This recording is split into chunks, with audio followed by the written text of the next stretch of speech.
Good evening. This is Rashad Mitchell coming to you live from my YouTube channel as I continue my part series, The Week That Was College Football Season Review, the 1975 college football season. Tonight is going to be about the overview of the college football season 1975. Go over some of the milestones and preseason um, top 20, as well as the longest winning streaks entering the 1975 season, coaching changes, and then go over week one of the games that were played on September 6, 1975. Let's get into it. 1975 college football season was the year passing dodo birds,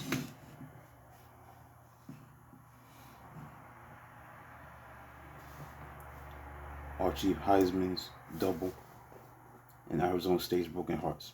With the wishbone and veer offenses in vogue, the running game regained its preeminence in offices around the country. The proof in the numbers showed that, as NCAA's teams averaged 51.9 rushing plays per game to only 18.4 passes, statistics reminiscent of an earlier age. The top six finishers in the Heisman Trophy balloting all were running backs. Perhaps even more revealing was that the consensus All-American quarterback, John Scarrow of UCLA, the mastermind of a veer attack and threw only a handful of passes per game.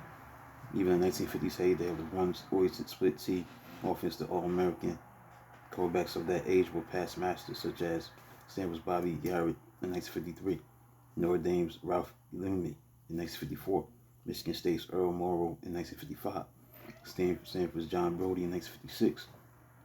But in option-conscious 1975, there were strong arm passes who were nearly extinct as the dodo bird.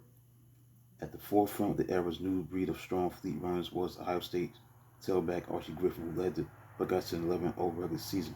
Ranked first entering the bowl season, Ohio State sported a magnificent backfield of Griffin, who became the first in history's only two-time Heisman Trophy winner.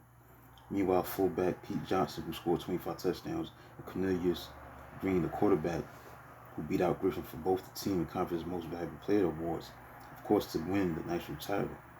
The Buckeyes had to win the Rose Bowl. Ohio State did not win the national title. Griffin easily took the Heisman Trophy, but was he the nation's best back? Because Southern California tailback Ricky Bell and California tailback Chuck Muncie had better statistics, but had the misfortune of representing the same conference voting area. The West Coast votes canceled out the pair.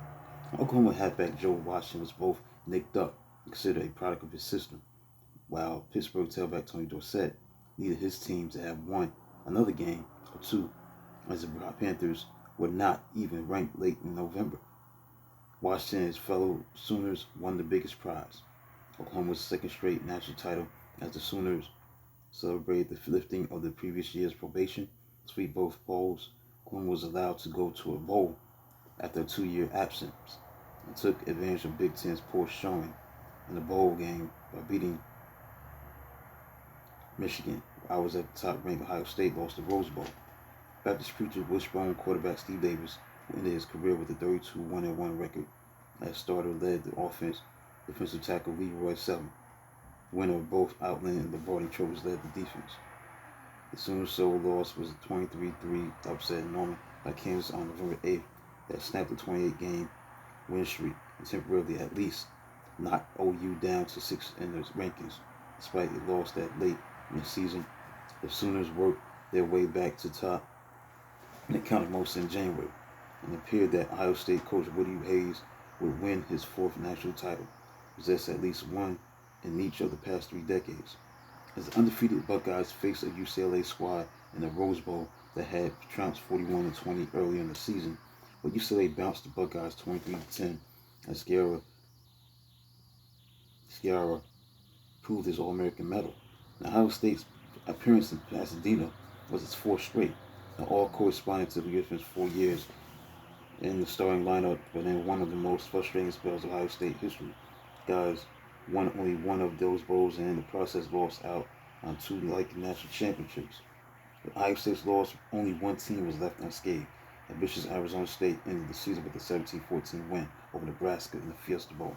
Sun Devils, winners of 6 of the last 7 WAC titles, came from the still relatively obscure Phoenix area, had been making noise under tough coach Frank Kush for years, with a record 86-15 since 1968. After a Samoan Fiesta Bowl win over Nebraska, Hearts were shattered in Tempe because Arizona State was so easily outdistanced in the season-end championship outing by once beating Oklahoma. It remained a sore point for Tempe for years. Being a program that hungers for national recognition can have its frustrating moments. Look at Michigan State in the late 1940s and early 1950s, as well as Penn State in the late 1960s and early 70s. Meanwhile, Texas A&M rode its wishbone attack, coached by the offense's founder, Emory Bellard, to a 10-0 mark in second place national ranking on December 1st. Unfortunately, the Aggies had one more regular season game to play, and on December 6th they were routed by Arkansas 31-6, thus ending their national championship and Cotton Bowl dreams. Arkansas won a three-way tiebreaker with Texas A&M, and Texas to go to the Cotton Bowl as the Razorbacks were the least recent of the threesome to have won the Southwest Conference title. Arkansas routed Georgia 31-10 in Dallas, and what would prove to be the final bowl game, coached by Frank Broyles, who retired to become Arkansas athletic director a year later of the 1976 season. Now, Alabama finally won a postseason game to end the sternly in that 07-1 streak. Crimson Tide topped Penn State by 13-6, the first Sugar Bowl to go indoors at the Louisiana Superdome. Now, Alabama took its fifth straight SEC title, and it wouldn't have coached Jordan of Auburn to suit up against any longer. Legendary coach finished a fine 25-year run at the helm of the Tigers. It was the end of an era in the Pac-8, as half of the coaches were gone after the season. Los Angeles scene changed the most as UCLA coach Dick Vermeil took advantage of his team's stunning Rose Bowl win by accepting the invitation of the NFL's Philadelphia Eagles. Vermeil was greeted by USC nemesis John McKay as rookie pro coaches. McKay could not keep quiet mid-season rumors of his departure to the expansion Tampa Bay Buccaneers, which chose to suffer for it. Southern California began November ranked fourth in the country, a 7-0 record, but November dragged to an end. It chose to stand at 7-4, no ranking. The Liberty Bowl, not the Rose Bowl, awaiting them. USC did not manage to send off McKay with the victory 20-0 over Texas A&M, but the NFL would be an awful dose of reality as McKay's Bucks went 0-14 in 1976. Longtime coach D. Andros of Oregon State retired while Jim Sweeney was done with Washington State. For the first time, the Pac-8 conference allowed teams other than their champion to go bowling. But this practice revealed a measure of reluctance in the race of the nation to accept West Coast teams. No bowl committee was willing to hold a slot for co-champion California, which had a shot at Pasadena if USC had beaten UCLA on Thanksgiving weekend.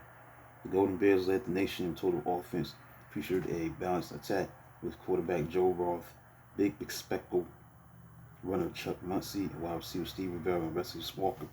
Still, they received no bid, as Michigan coach Bo Schembechler won his 100th game as a 31-7 romp over Missouri on October 5th, which marked freshman quarterback Rick Leach's first start in his illustrious career. The Wolverines also increased the capacity of Michigan Stadium to a then record 98,000, which they had no difficulty filling. Some of the milestones for the 1975 college football season, you had the UPI coaches poll moving final vote from end of the regular season to conclusion of bowl season. College Football Association was formed by many of the nation's powers, the Big Ten and Pac-10. Schools notably absent in fight over television money and a power struggle with NCAA. NCAA set 60 and 48 squad sizes in an effort to limit expenses. Alabama coach Bear Bryant with Auburn and Missouri sued to change to 60-60. On September 3rd, the federal judge ruled against NCAA, but in an appeal, NCAA won its U.S. Circuit Court to revert to 60-48 for 1976. The Pac-8 and Big Ten agreed to accept bowls other than Rose for worthy non-champions. And after 41 years, the Sugar Bowl moved from Tulane Stadium to new Louisiana Superdome. The longest winning streak entering the 1975 season of college football, Oklahoma had a 20-game winning streak, Tulsa had a 7-game winning streak, and Boston College had a 6-game winning streak. The coaching change that took place for Cornell, George Seifert was the new head coach, Bud Moore, Kansas, Ellis, Ringsberger, Kansas State, Vince Gibson, Louisville, Miami, Carl Selmer, Dan Devine, Notre Dame, South Carolina, Jim Carlin, Steve Sloan, Texas Tech, Vanderbilt, Fred Pankos, Washington, Don James, Wyoming, Fred Akers,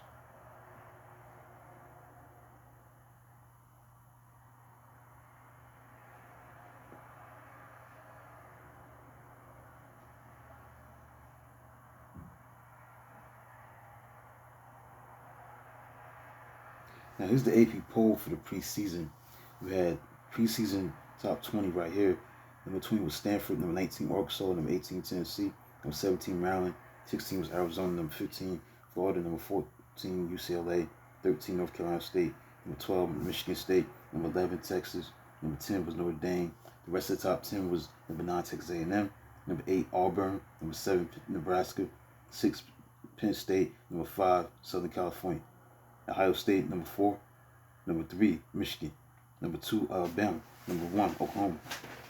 Let's get into it. Week 1. The games that were played on September 6, 1975. Only 4 games. Let's get into it.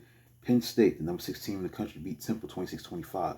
Seeking return to major college football, the Temple Owls refurbished their weight room, added artificial turf, hired coach Wayne Hardin from Navy, and scheduled Penn State. Temple desperately wanted upset of in-state monsters and nearly got it because running back Bob Harris put Temple on scoreboard with a 76-yard touchdown run on the game's first play from scrimmage. Owls led 13-12 at halftime and then 23-18 in the fourth quarter on kicker Don Bitterlich, third field goal and 6-yard scoring run by running back Anthony Anderson. Penn State saved itself with 2 big returns. Its tailback Rich Maltese 100-yard kickoff return for a touchdown in the first quarter, and tailback Woody Petros 66-yard punt return in fourth quarter that set up fullback Dwayne Taylor's winning 3-yard touchdown. Owls doubled Penn State offense 402 to 201. Next, Pittsburgh beat Georgia 19-9. Its tailback Tony Dorsett's junior season started slowly as he gained only 17 yards in the first half against Georgia's junkyard Dars defense as Pitt trailed 7-0. Georgia scored on a 2-yard run by halfback Kevin McLeod during first quarter, in which he moved deep into Panther territory on 3 occasions. Dorsett had 104 yards on 15 carries, came back strong in second half, setting up touchdowns with runs of 27 and 36 yards as Panthers scored all their points. Score was 12-7 in the fourth quarter when snapped to Pitt punter Larry Swider sailed toward the end zone. Swider prevented serious damage, a foot in the ball, and accepting safety. The Panthers' defense stiffened, and Pitt drove to the clinching 3-yard scoring run by Atlanta native quarterback Robert Haygood.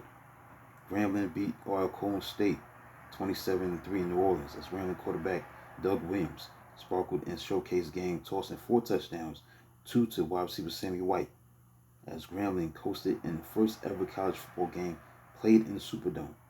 Braves contributed to their own downfall with 6 turnovers, while Grambling defenders caught twice as many Alcorn State passing attempts, which is 4, as did Braves receivers 2. Now, the Tigers' victory avenged only loss of 1974 season. And finally, on Monday, September the 8th, 1975, Missouri upset number 2 Alabama 20-7 in Birmingham. That team scored on 4 of its first 5 possessions was not surprising, but then that upstart Missouri did so was stunning. Tigers' 230-pound tailback Tony Galbraith rushed for a team-high 89 yards of 120 yards in the first half as Tigers led 20-0. As Galbraith opened scoring with a 3-yard touchdown run in the first quarter to cap a 58-yard drive and featured his 48-yard rushing. Fullback John Blakeney scored on a 9-yard run, and kicker Tim Gibbons added field goals of 44 and 46 yards. Defensive tackle Keith Morrissey, key Missouri defense that held Alabama to 56 yards in the first half, including miserably 3-yard total after Tide's opening 3 possessions. Alabama's touchdown came courtesy of a 14-yard touchdown pass from quarterback Richard Todd to wide receiver Ozzie Newsome. The surprising loss ended Alabama's 22-game regular season winning streak. So that concludes a look at the week that was college football review, 1975 college football season, the overview of it, and other things I talked about, including the games that were played on September 6, 1975, and the game that was played on September 8, 1975 between Missouri and Alabama. AP poll at September 8th looked like this, with Florida We have Tennessee at number 20, Florida at number 19, Pittsburgh at number 18, Arizona at 17, UCLA at 16, North Carolina State at 15, 14 Maryland, 13 Alabama, 12 Texas, 11 Michigan State. The top 10 round out as this: number 10 Penn State, 9 Notre Dame, 8 Texas A&M, 7 Auburn, 6 Nebraska, 5 Missouri, number 4 Southern California, 3 Ohio State, 2 Michigan, and number 1 Oklahoma.